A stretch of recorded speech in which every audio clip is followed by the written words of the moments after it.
Greetings, everyone. This is Lou DeCaro Jr., and this is John Brown Today. And it's been a little while since I've done any podcasting or recording on John Brown, but I'd like to get back in the saddle. And after a hiatus, I'm interested in getting back in conversation, back in sharing. I'm doing work on John Brown. I must tell you that since I last was doing the podcast, I've had some life changes. Finished an extended time as a seminary professor, and I'm now retired, at least for now, and trying to devote my time to writing and research. And so it's good to be back and perhaps try to expand my social platform by also doing something on YouTube. So here we are, John Brown Today. And I thought for the first episode back in discussion, I thought I'd reflect on how my own thoughts about John Brown have either changed or developed over the years. I've been studying John Brown now for the better part of a quarter of a century. Seems like it's gone like this. It was 24 years ago that I made my first, actually my second memorable experience of research, but probably my favorite memorable and most memorable experience in research was going to Hudson, Ohio, and working in the Clarence S. Gee papers on John Brown there at the beautiful Hudson Library Historical Society, and working with the assistance of the wonderful archivist there, Gwen Meyer, and also having had the opportunity to chat a number of times and have a relationship with Thomas Vince, who is I think still the archivist of the Western Reserve Academy, which was in John Brown's day, Western Reserve College. Hudson's beautiful. So it's 24 years. In fact, I think it was around St. Patrick's Day when I was doing that work. I had already been working in the Villard papers over here at Columbia University. At that time, I was living in Jersey City and pastoring a church while I was working on my first biography of John Brown. I've since moved very close to Columbia University, where we have been living now for a good number of years, and where my John Brown work has continued, expanded, extended over the years. Of course, I've done several books on John Brown. Maybe my most favorite effort after doing the initial biography was doing a book on the last days of John Brown, which is called Freedom's Dawn. And if you're interested and haven't heard this before, pick up a copy from Roman and Littlefield. You can order it on Amazon.com. It is an extremely detailed discussion about John Brown's last days from the end of the Harper's Ferry raid until really after his execution and burial. So if you're interested in that. Since then, what have I done? I've continued to do research. A few years ago, I did a book on the most mysterious of John Brown's Harper's Ferry raiders, Shields Green, also known as Emperor. And I did a book about him back with NYU Press, New York University Press, my graduate alma mater, as well as the publisher of several of my books. And that was fun to do something on Shields Green.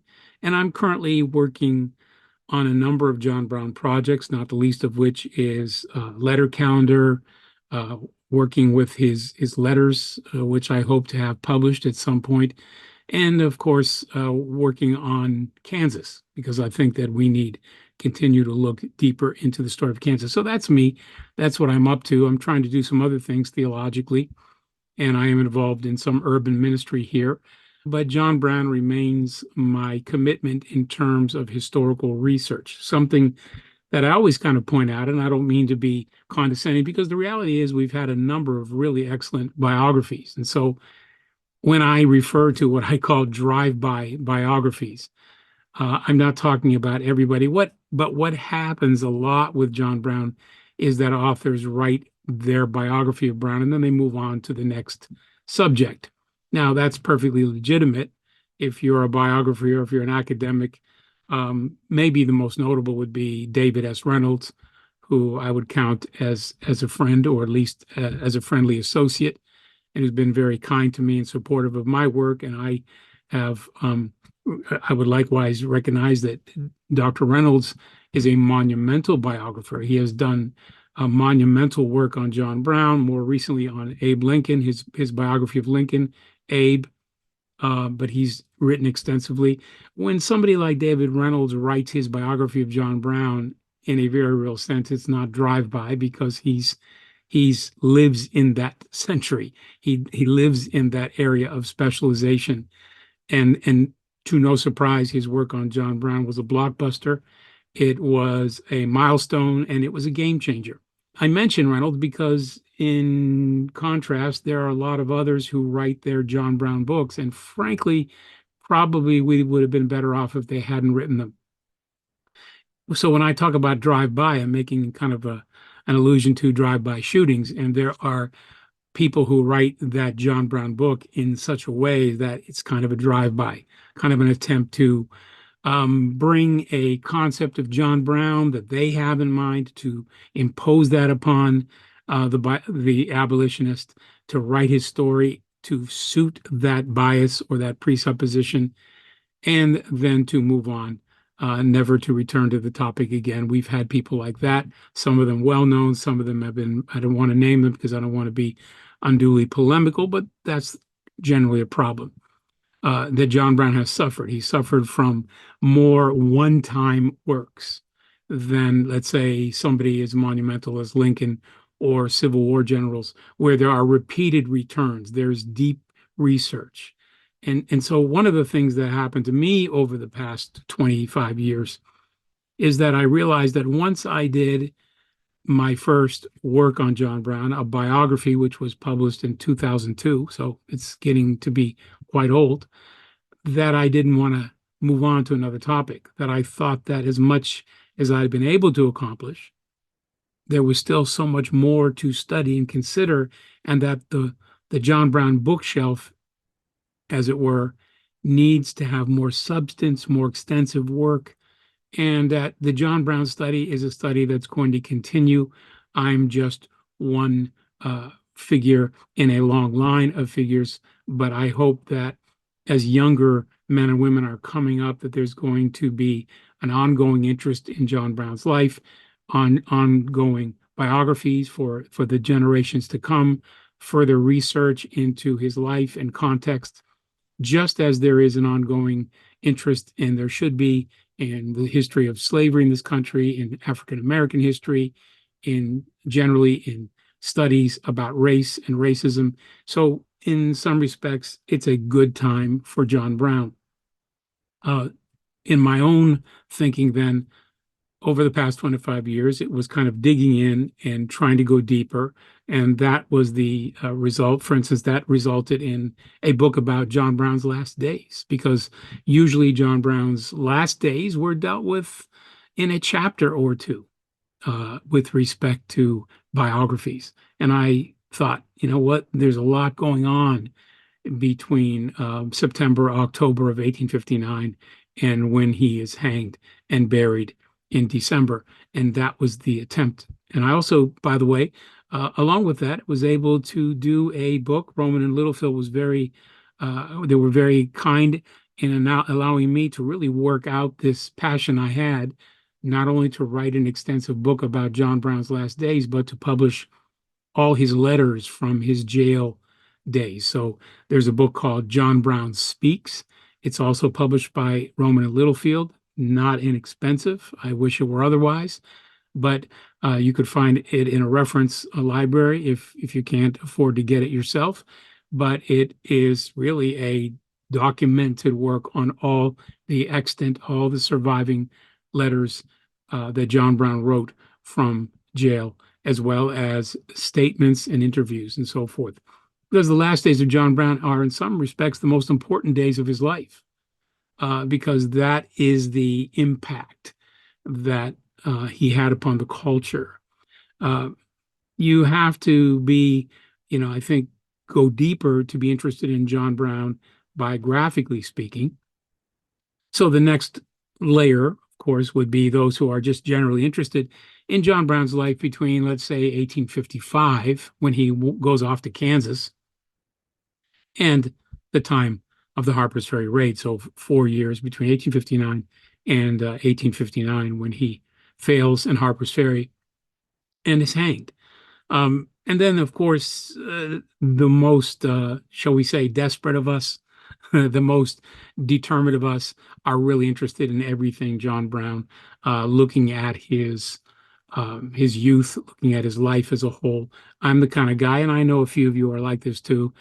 You'd be just as interested in finding out, how John Brown brushed his teeth, and what his what his favorite foods were. When you are really interested in biography, you ask those kind of questions and you ponder the nuances and the details of a life story.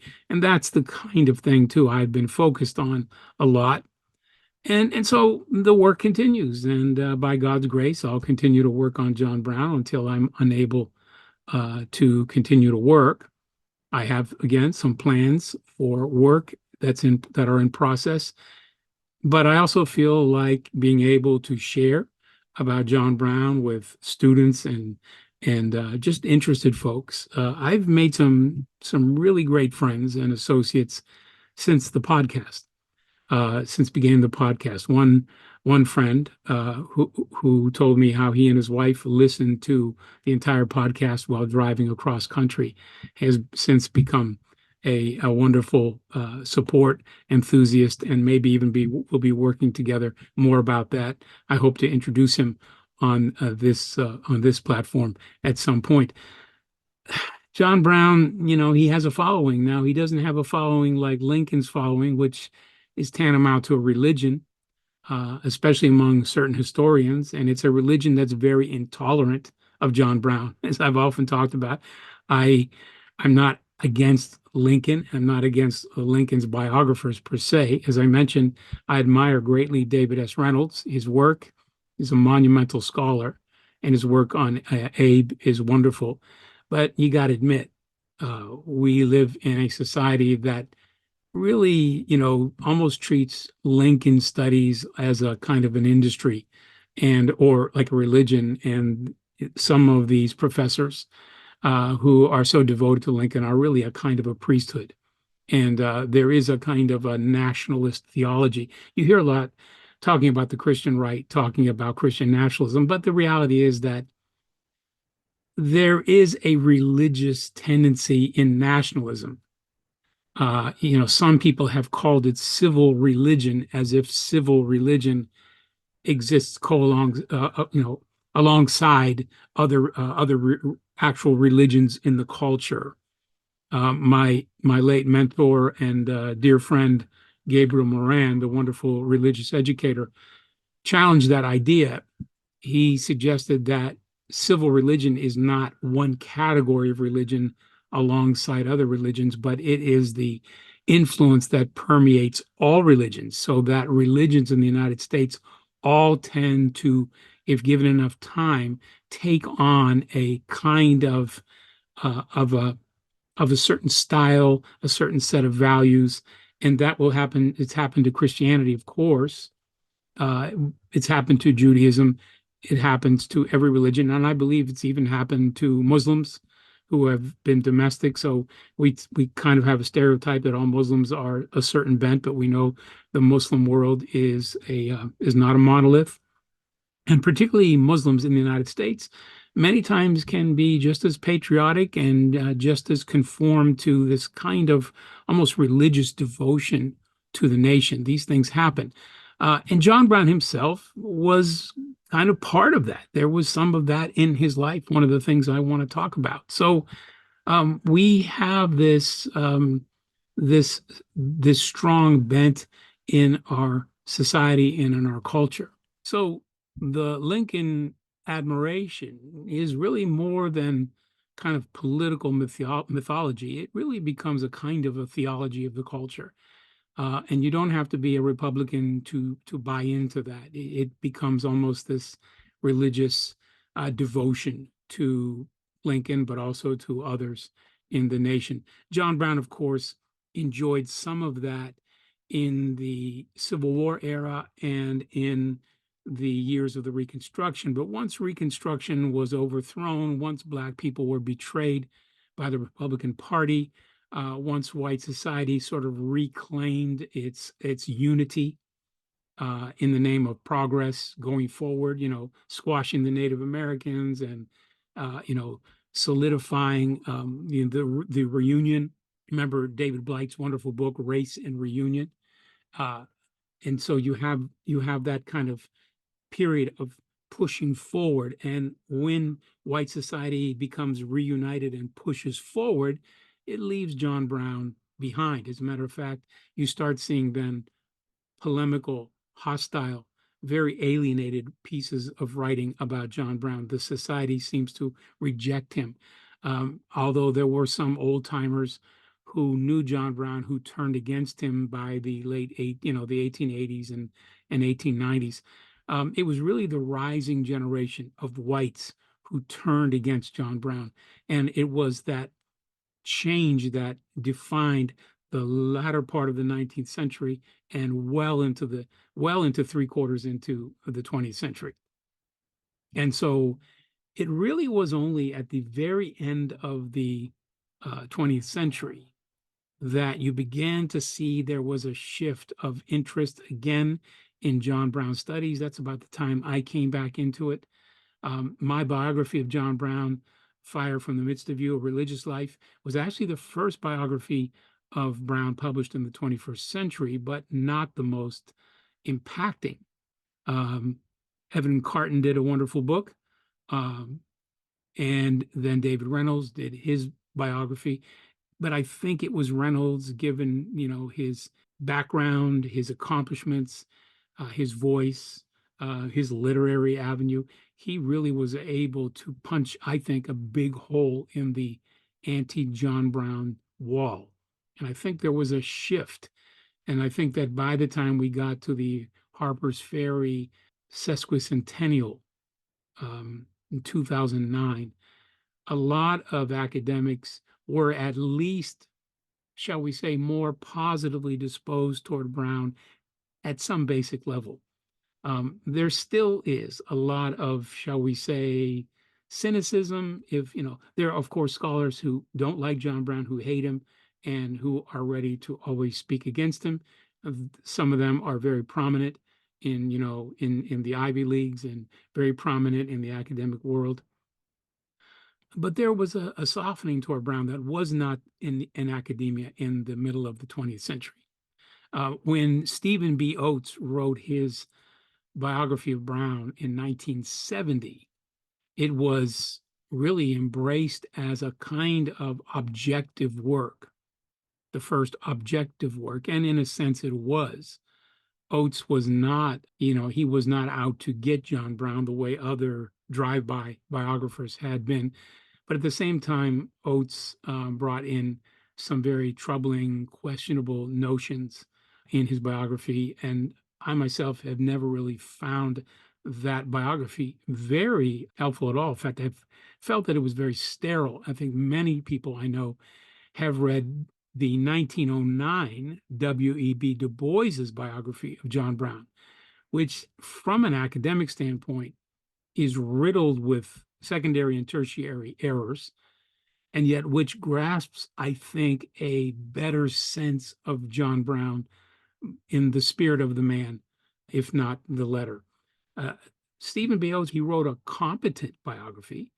The great Boyd Stutler, who was the John Brown aficionado of the 20th century, helped him to some degree and, was supportive of the work, but I don't think that even he was excited about the Oates book.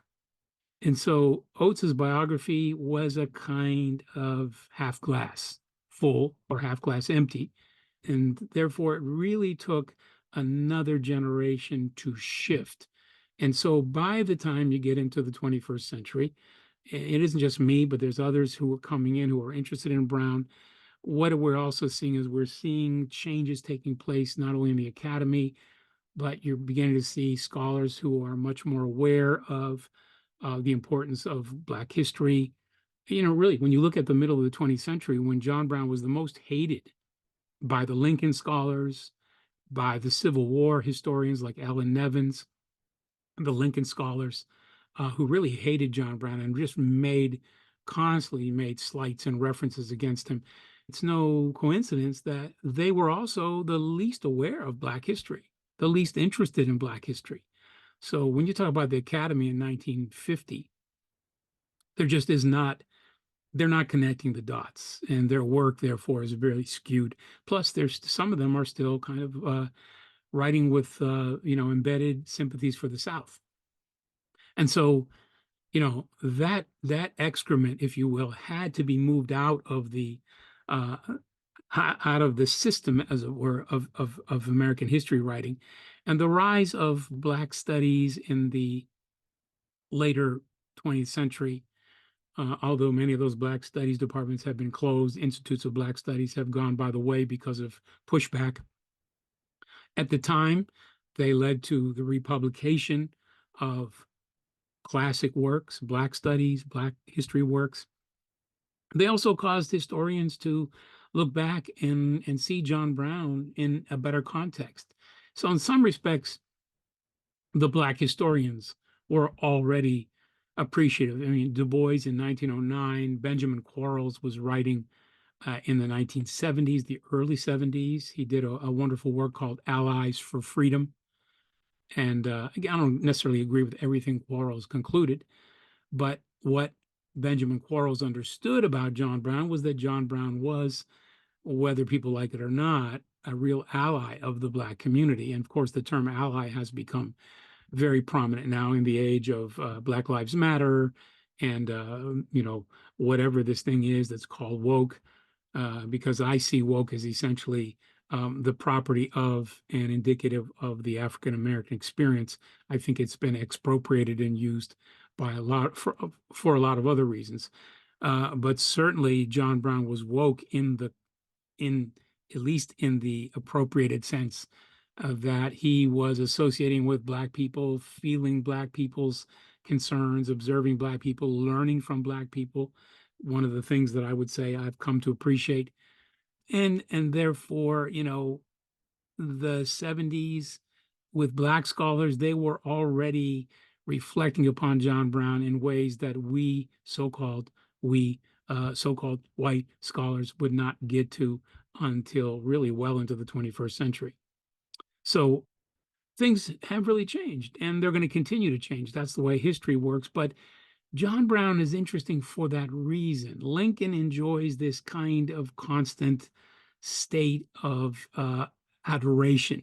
The nation will not let him slide into any sort of criticism. Now, he does get criticized, but there's always, look at how many documentaries have been made recently where they try to put Lincoln in perspective, and they're willing to acknowledge that, he was racist, but at the same time, supposedly he had this evolution and he changed. And, the Spielberg, the wonderful Spielberg movie, I say wonderful because the acting is superb, and, the ability to capture the Civil War era and the Civil War chapter of Lincoln is just very alluring to those of us who love history. But the reality is that that movie was really very selective, because what it really did was it concentrated on Lincoln in the very last part of his life, when he did come around, but he didn't come around until 1865. John Brown was way ahead of him. John Brown was doing what Lincoln could never have done, because John Brown was thinking in terms of Black-white equality. He was a humanitarian and an egalitarian, and Lincoln was not. I don't even know that Lincoln ever really was a racial egalitarian, but or at least he was measured so as a racial egalitarian. And, unfortunately, and it's tragedy, he suffered the hatred of a racist assassin who represented a racist, defeated hegemony, the South. And in a sense, poor Lincoln suffered the consequences of racial hatred coming from racist white society, even though in a sense the shoe didn't quite fit him. But his demise at the hands of John Wilkes Booth kind of put him in a place of martyrs. And so in many respects, John Brown was kind of pushed aside after the assassination of Lincoln. Lincoln was elevated more and more, and the first people to do that were abolitionists. The first people to elevate that, because there were also some white abolitionists who were not comfortable with John Brown. Remember, most of the abolitionists were white, what might be today called white liberals. They were pacifists. Many of them were theological, I would say they were heterodox, if I may use the term. They were theological innovators. They moved away from traditional Protestantism. This also made them uncomfortable. John Brown was a traditional Protestant, a traditional, for lack of a better term today, evangelical Calvinist till the day he died. And, so the abolitionist subculture was heterodox. It was pacifist. Look at William Lloyd Garrison. He's the epitome of that. He was a very important figure. He made important contributions, but he really abandoned traditional Protestant beliefs, and he was a diehard pacifist, as was his grandson, Oswald Villard, and so forth. So, the country's position on John Brown, was subjected to a reassessment, and not favorably. And so here we are in the 21st century, insisting that John Brown, he needs to be reconsidered, revised. And there are still scholars who might be more open to talking about John Brown, but they will use the language of vexation, the language of regret, the language of hesitance. They'll acknowledge John Brown meant well, but they will also criminalize him to some degree. It's very difficult to talk about John Brown without somebody invoking the language of terrorism, which is very interesting because, in fact, I would argue John Brown was a counter-terrorist. At his worst, he was a counter-terrorist. And so these are things that are constantly talked about. So that's a lot of talking, isn't it?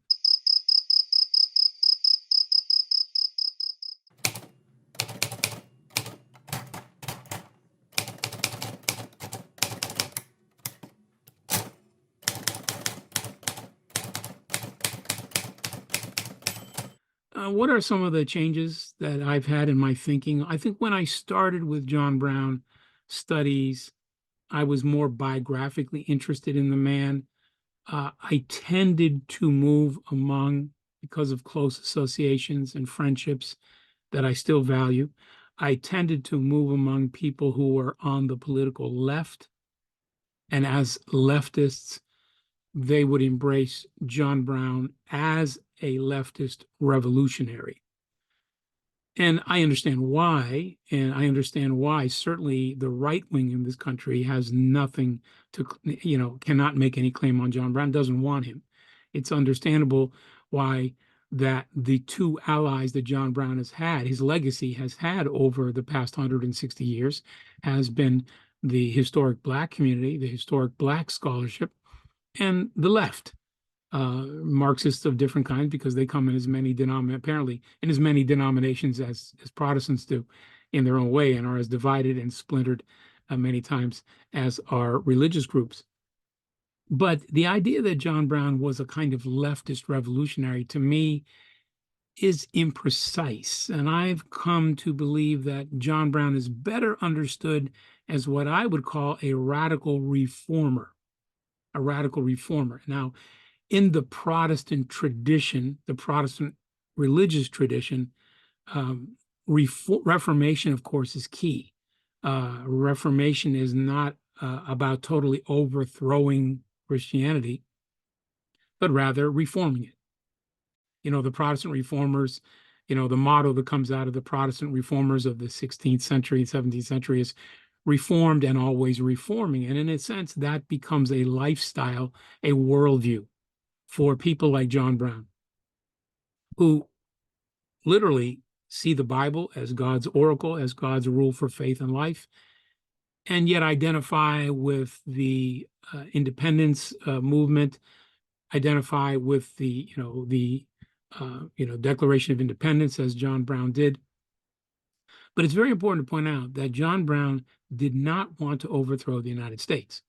He wanted to excise and destroy slavery and its grip upon the nation.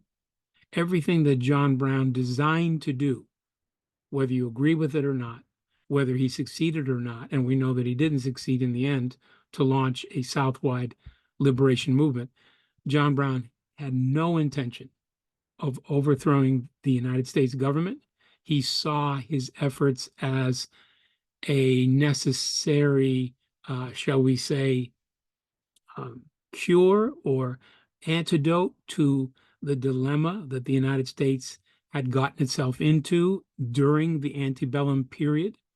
One of the things that John Brown wrote from his jail cell to a young correspondent was, he said, a strange change has come in this country since 1776. And that change, he meant, was that in 1776, compromises were struck, but there was an abiding expectation on the part of many that slavery would become outmoded and done away with. And that's what kind of gave a certain amount of, shall we say, permission to white people to tolerate slavery. Now, of course, I think that that's hypocritical, but John Brown was part of that. He was part of a culture that in his boyhood, growing up in the early 1800s, thought slavery was terrible, but hoped for a change to come, hoped that by before the middle of the 19th century, that slavery would become recognized for being morally, ethically bankrupt,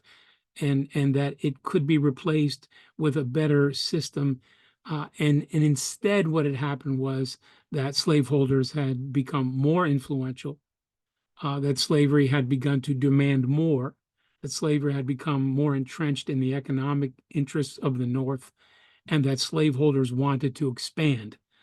So by the time John Brown was 50, slavery was not declining. It was, in fact, threatening to either take over the country or leave.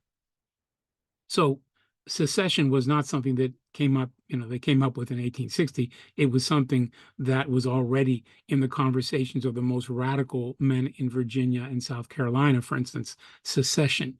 The idea that if we don't have the opportunity to expand slavery, then we need to leave the United States.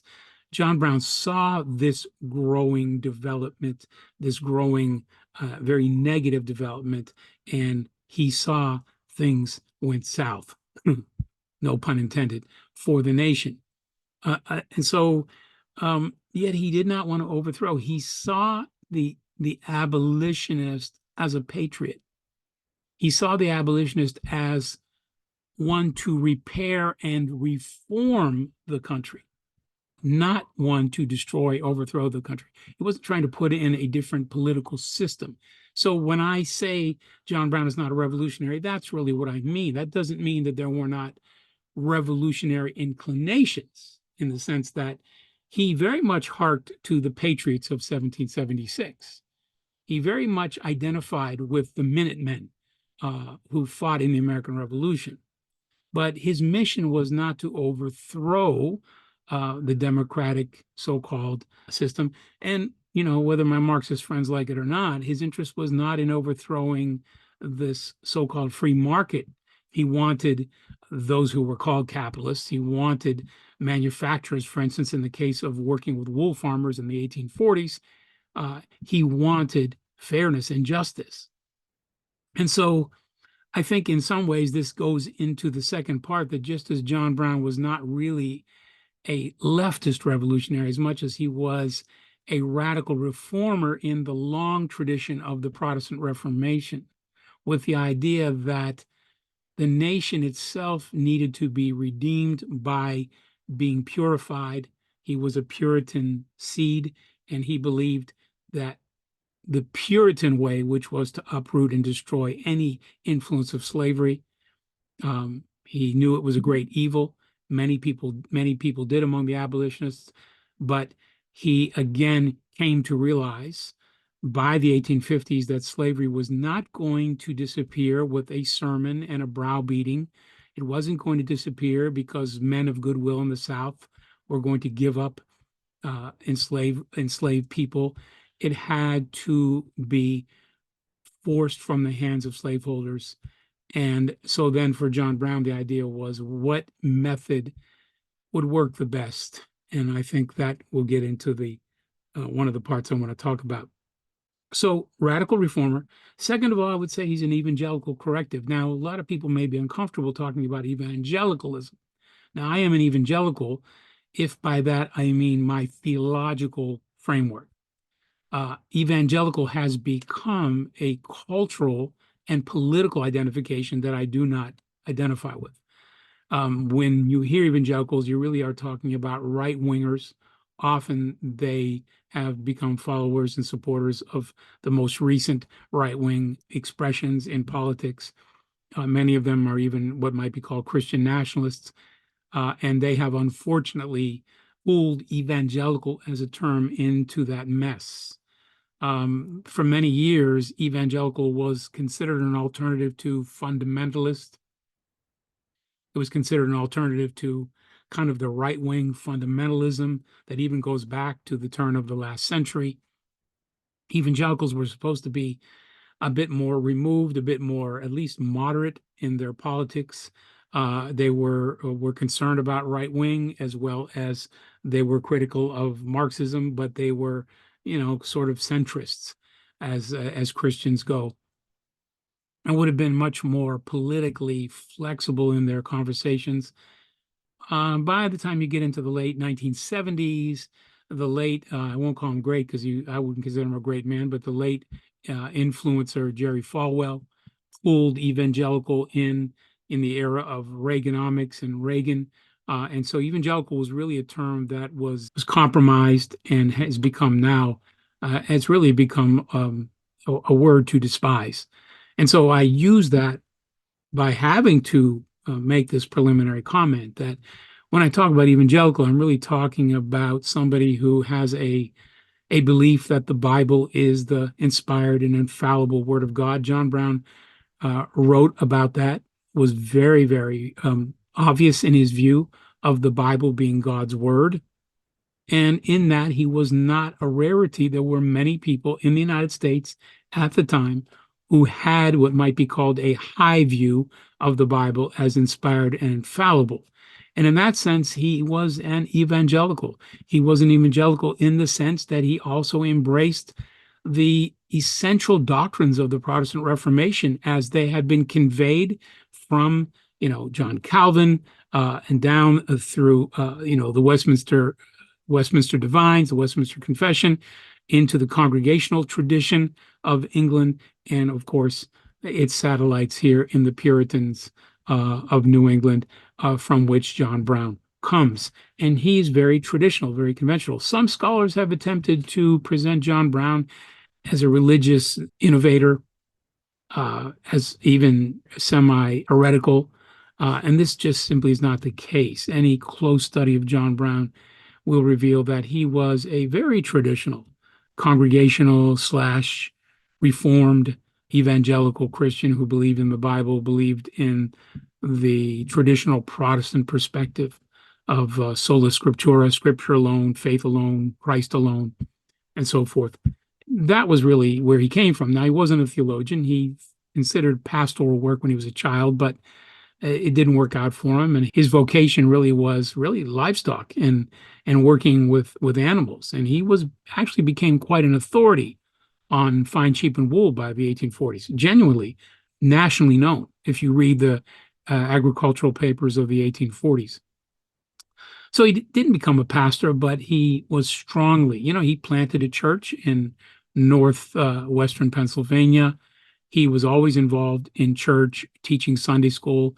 There's a strong tradition that before the Harper's Ferry raid in the summer of 1859, he even started a Sunday school for Black children in nearby Mont Alto, Pennsylvania, which doesn't sound at all unusual for John Brown. John Brown loved the church and he loved the Fellowship of Christian Saints. His problem was he couldn't stand to be in churches where there were racists. And his own congregational denomination really frustrated him because there were very conservative, even though they would have been technically anti-slavery people, they were very conservative people who were racist. And, keep in mind, a lot of the country in John Brown's time that said they were against slavery were not for Black equality. They were simply opposed to slavery. And many of them opposed slavery because they didn't want a Black presence in the country.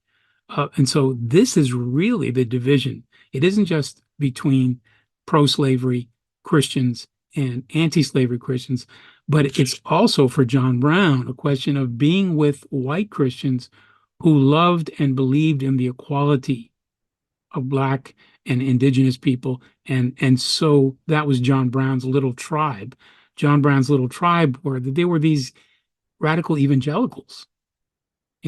There were a lot of abolitionists who were not evangelicals, and he admired them for their eloquence and their commitment, people like Theodore Parker and others who did not share his theology, but shared his hatred of slavery, and therefore he was willing to work with. And I think it's important that should be a trait across religious differences today, that we should work for justice and not be throwing names and putting tags on each other. We should try to fight for justice where we can, as much as possible, live at peace with all men. The Apostle Paul wrote, and John Brown attempted to do that. But John Brown, nevertheless, was very, very committed to his evangelical theology. And I think that's always interesting. I have, again, dear friends and associates who are on the political left, and I think the best of them have always acknowledged that. And yet, I think one of the problems with the left position on recognizing it's simply not just tipping your hat, but it's recognizing that John Brown's efforts are as much an evangelical expression as they are an expression of what might be called humanitarian liberationist sentiments. That everything John Brown does is really driven by his evangelical beliefs. And he says that actually when he was interviewed at Harper's Ferry after his failure and arrest, he told one journalist, local journalist, that his movement was essentially a religious movement. Now, that means that he was really strongly convicted. We also know from his letters that he believed as an evangelical that slavery was not simply an injustice, but that slavery was inhibiting, shall we call it, redemption history. He was arguing that slavery was in the way of the return of Christ, and what he expected to be was a kind of an expansive revival whereby different peoples, Jews, Muslims, Buddhists, would become Christians. So make no mistake about it. If you're going to look at John Brown, whether you agree with him or not, you have to understand him as an evangelical. And it's interesting, by the way, that along the way, a lot of John Brown's closest admirers and students have many times been clergy. Sometimes, of course, in the case of the great Rabbi Louis Rukames, who was a scholar of the left, but it's also attracted a rabbi, at least one rabbi that I know of. But a lot of clergy have been drawn to John Brown because they were able to sense in him this kind of authentic religious conviction, as well as his radical commitment. So John Brown is interesting because he kind of folds into himself a very radical political response to slavery, but also a very conservative, a very traditional religious perspective. Okay, so and then therefore, as an evangelical corrective, I would say that this is probably one of the reasons why John Brown is still hated by white evangelicals today. I did a piece a couple of years ago in the Christianity Today, which is a center evangelical publication that used to be the kind of the major voice of the evangelical movement before it got corrupted by the right wing, by Jerry Falwell and so forth. And I wrote a piece about John Brown sort of being reclaimed by evangelicals, and boy, the kickback that came from a number of sections, from right wing Christians who just wanted to unleash their fury, to call John Brown a terrorist, to say he was violent and blah blah blah. So, I hear that claptrap. I'm accustomed to it.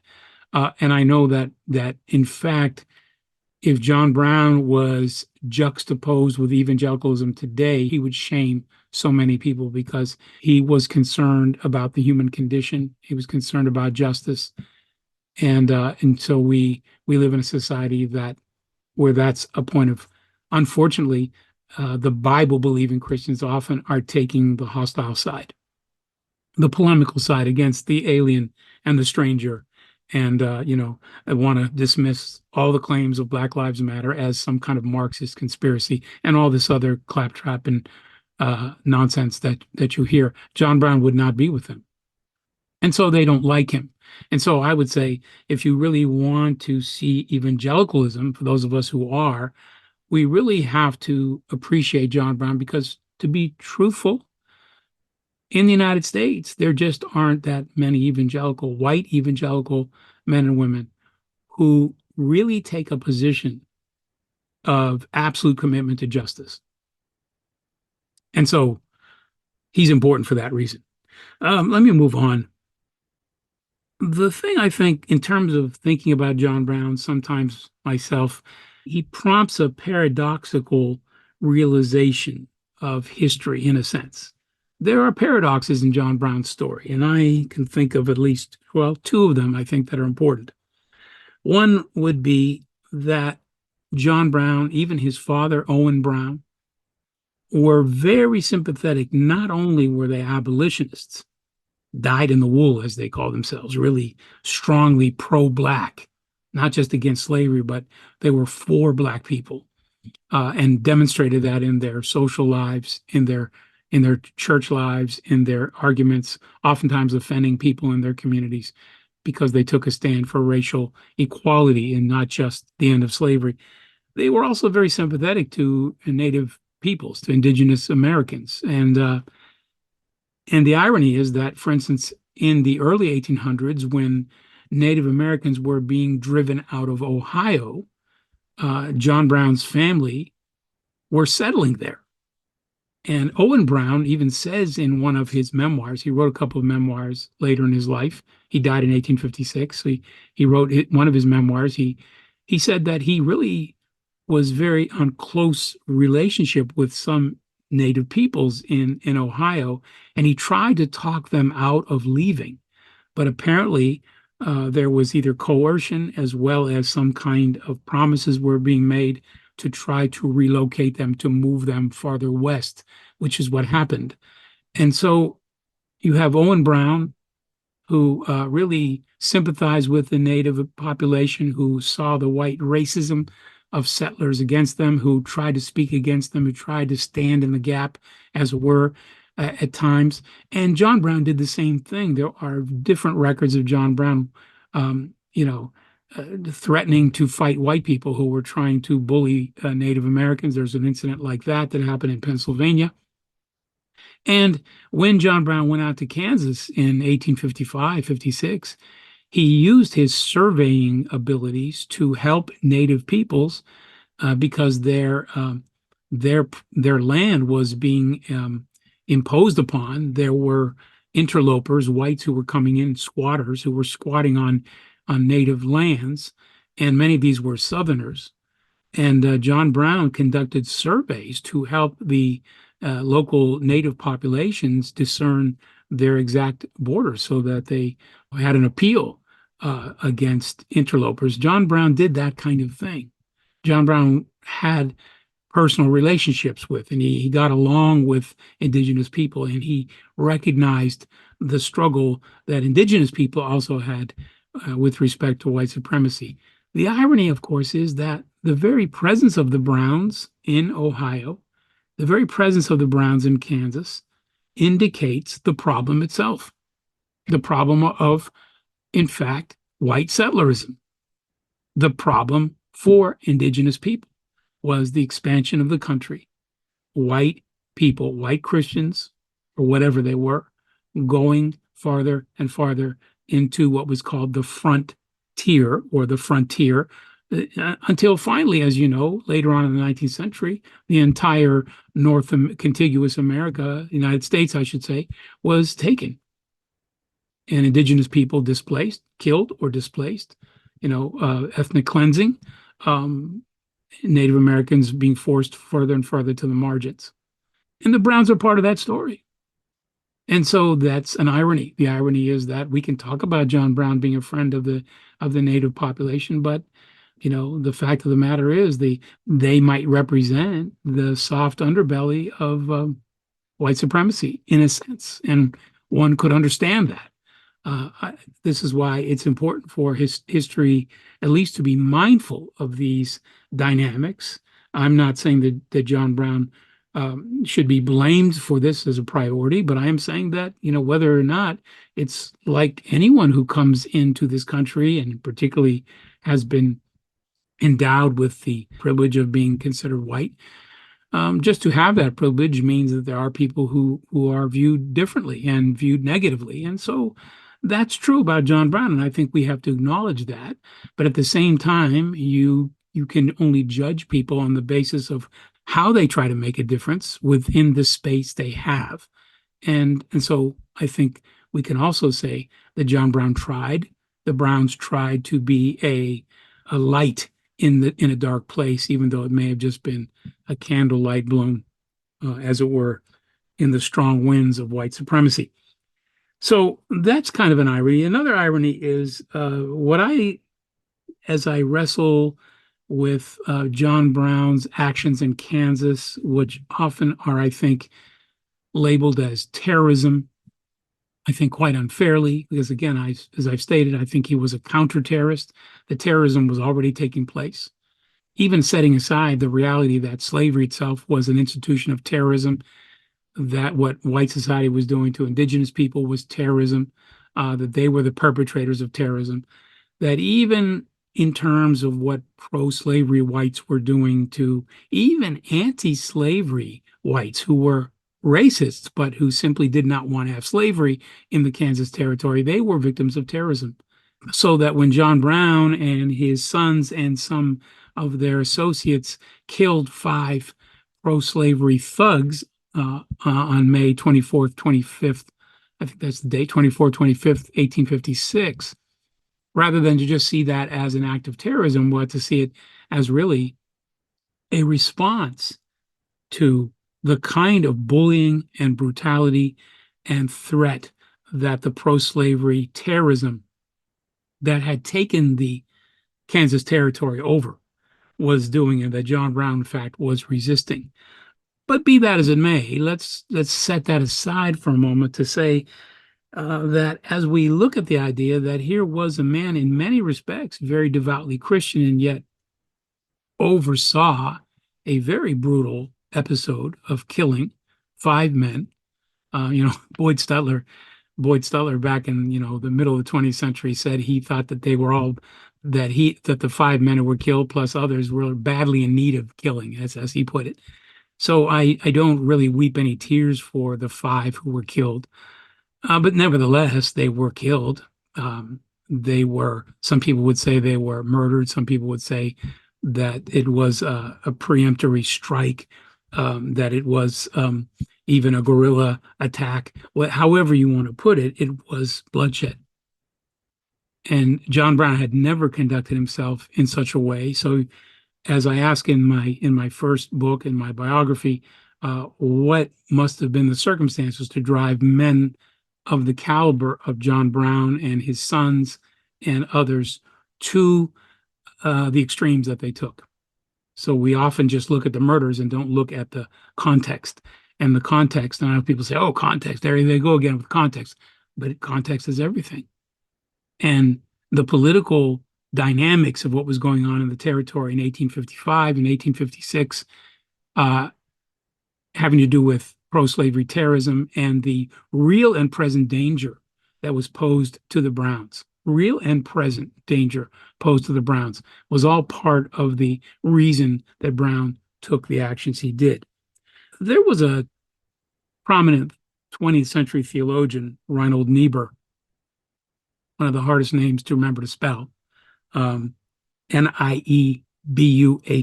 Try to remember to spell that. Niebuhr had something, or at least he's often been associated with what we call Christian realism. And what is Christian realism? Well, let me give you probably 3 points to say what a Christian realist would be. And I say this because I think that John Brown embodied Christian realism. The first is the acknowledgement that we, as human beings, and certainly as religious people, and certainly as Christians specifically, we imagine life beyond the limits of our capacities. I don't know if this is true about, a Marxist view of history. It's true about Christian utopian societies. It's true about socialist societies, that we all have the capacity to see what life can be or what life might be, but always it's beyond our capacities to actually secure it. And that even if we could, in a sense, secure it, we can't maintain it. This is the reality of our circumstances. That we see a lot farther than we can reach, and we will never reach as far. And so John Brown must be viewed through the lens of somebody who was seeing something both afar, but also was dealing with the problems that kept coming up and facing the challenges in his immediate sense, that he could see farther, he could see beyond, but at the same time, there were limits. And this was true about the country. This is true about, the political aspirations and the claims of our so-called founding fathers. This idea of the more perfect union. Well, we'll never have a perfect union. We can strive for being more perfect, but more perfect in a sense is an oxymoron. So a better union, yes, we strive for that, but the reality is the more we strive, the more problems we have. Christian realist realizes that that's the nature of the world. And we don't have any sort of utopian drives. We don't believe that if you just overthrow the capitalists, that the world is going to finally reach its Sabbath. We know that you're never going to get rid of greed. Even if you get rid of capitalism or some other tyrannical evil will come back, because that's the problem with humanity. Humanity is the problem. A Christian realist says this is a world that is fallen. It is a world that can never be perfected. And so John Brown had that perspective, but he also was caught in a world with this as a reality. Second of all, we can't perfectly or consistently accomplish godly and just means. And again, similar to that is that we can make efforts to ameliorate. We can make efforts to liberate. We can make efforts to remunerate reparations. And by the way, I believe in cash reparations for African Americans. I don't know what you think, and frankly, that's your business. I believe in cash reparations. I believe that they're due. But even if you pay reparations, it won't be idyllic. It's not going to be ideally done. It's not going to be perfectly done, and it's not going to have the perfect outcome that some people seem to think that it will usher in to equality and justice. The problem of humanity is deeply embedded in our prejudices, in our greed, and so forth. So again, a Christian realist says, you can criticize, for instance, the Roman Empire under Constantine. I hear Cornel West talk about Constantinian Christianity versus prophetic Christianity, and God bless him for making a good effort. But the fact of the matter is, Constantinian Christianity was, in some ways, the best possible outcome.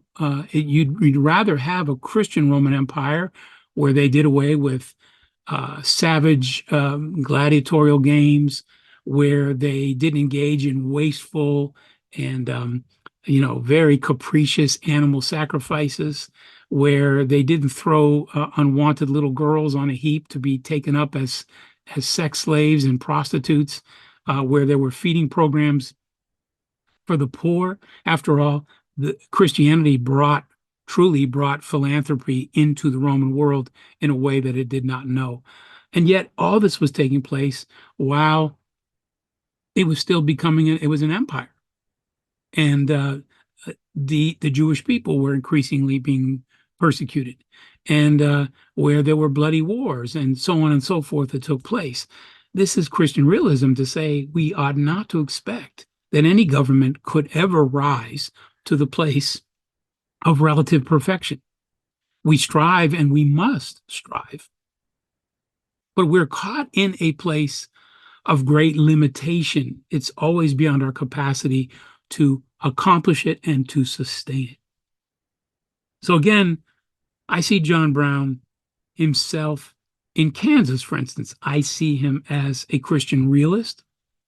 I see him saying, I can't let these thugs and terrorists kill my sons and drive my daughters-in-law out of their homes under threat of death and flame. I cannot allow, in principle, these pro-slavery Philistines to overcome those of us who stand for equality. He saw his position in Kansas, even though Black people were not directly involved.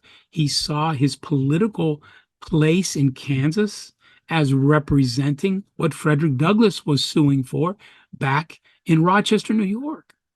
To lose to these pro-slavery thugs was to lose the just cause. The problem is, when the problem comes to your doorstep, you take out a sword and you murder the men that are bringing that trouble to you. And, is it perfectly self-defensive? Well, there's a strong self-defensive element in it, but there's also a political and social reality to it. And so I would call this a kind of Christian realism. John Brown understands better than all those Eastern Free State people who would later criticize him that it was necessary to kill those people, but it was an abhorrent necessity. So Niebuhr talks about the impossible possibility, or the impossible possibility is love. It's impossible, and yet it's possible. And I also say that if you flip that, the underside of that is the horrible necessity. And, it seems like we don't mind, even in our movies, we don't mind killing Nazis over and over and over again, but we have trouble killing pro-slavery thugs over and over again. In fact, most of our Hollywood movies, the good guys are always the Southerners. And so, John Brown is a guy who's caught in a dilemma. And the dilemma is both ideological and political and social, but it's also theological and it's personal. And so when he leads the killing of these 5 really no good types, people, and I'm not saying because they were no good that automatically they should be killed, but they were themselves involved in conspiracy. They were enabling the imminent attack upon the Browns as abolitionists. And so Brown knew what he was doing, and I'm sure he wasn't happy about it, but from his standpoint, it was the only realistic response. And I tend to agree with him. So it's not a pleasant thing, but I would say, even as a Christian realist, you say sometimes you have to take these measures. Now, William Lloyd Garrison, who was a pacifist, say you never take these measures. And this is the problem with pacifism. Pacifism says you never use violence. The problem is that if you never use violence, history tells us that evil men will overpower just men.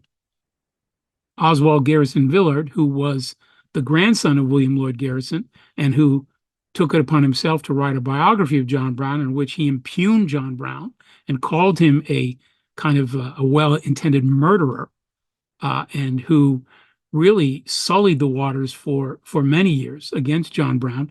But Villard himself was a radical pacifist, and he did not want to take up arms against the Nazis in the 1930s. He would rather have surrendered the West to the Nazis than to use violence. So there's a certain irrationality that pacifists have. And this sort of attitude always works against John Brown among Christians as well as people who are pacifists. Even again, our beloved and esteemed Cornel West. I mean, I've heard him on radio or on a podcast talking about John Brown and saying, well, he was for Black struggle, but he was a murderer and so on and so forth. Well, this is the problem, is you have this kind of dichotomistic thinking. The political reality is that John Brown was a Christian, that he was facing realism. Was he wrong for doing that? Well, he's going to be judged if he was, but I would say that we ought to be a bit more sympathetic if we understand the circumstances. And I think we also have to remember that none of us lives in this world with any promise of perfection. That at best we can hope to improve, but many times we never see the humanitarian agenda completely satisfied. Does that mean we quit? No, we press in all the more. But that simply means we ought not to be disappointed that because we can't achieve all the goals that we hope toward in terms of justice. So lastly, we have to live with the fact that justice is necessarily pursuable, but never fully or permanently grasped. And I think this is, again, John Brown. In fact, I think, as I sum up, sometimes I say to myself, I wonder what John Brown thought about would happen once, as he predicted, he said, as certain as the sun is going to come up tomorrow, Black people are going to be free. But, in a sense, John Brown's vision stops there. John Brown had tremendous insight into the antebellum world. He had a tremendous vision for the destruction of slavery. He believed that it was inevitable because of God's work in history that Black people were going to be free. But, of course, he makes no predictions about what happens after Black people are free. And maybe that's all he could consume. That's all he could handle in his life. But I think the point is that we also understand that even if he did have some speculation about the future of Black people and the future of justice in the country, he would tell you for certain that just because you end slavery doesn't mean you've resolved the issues of justice. And this is a good measure for activists to say that we fight every battle, that we oppose every injustice. We struggle to make life better for as many people as we can, but let's never be deluded into thinking that we can maintain that consistently for everyone, and that we can even achieve it for everyone, because the struggle for humanity continues to go on, and John Brown is just one significant player in a story here on North American soil, but part of a larger story that takes place. Sort of makes you understand why Jesus said what he said when he said, "The poor you will always have with you." He wasn't sanctioning, he wasn't blessing, he wasn't in any way, shall we say, accepting poverty for the poor. But what he was really saying is, given your human condition, given the realities of the human estate, you're always going to have poor. It doesn't mean you don't feed them. It doesn't mean you don't fight against poverty, but it means that you never have the delusion that you're going to do away with poverty. So John Brown is, for me, after these years, a figure who, in a sense, holds up a light in a dark place. And he's not perfect, and he's not a plaster saint, but he is what he is. And if you'll pardon me for saying so, by the grace of God. And I'd much rather look at him, warts and all, knowing that when he really fell, he fell as much as he could on the side of what is right, as opposed to seeing these stylized, beautified, propagandistic portrayals of men who were far less committed to justice, far less committed to loving their fellow human being, who succumbed to class and race bigotries, and who lived in class and race defined worlds and did so willingly. I'd much rather have John Brown. Okay, so this is the end of my first and perhaps long-winded return. I hope to be back with you, and we'll talk more about John Brown on the next episode of John Brown Today. From New York City, this is Louis DeCaro, signing off.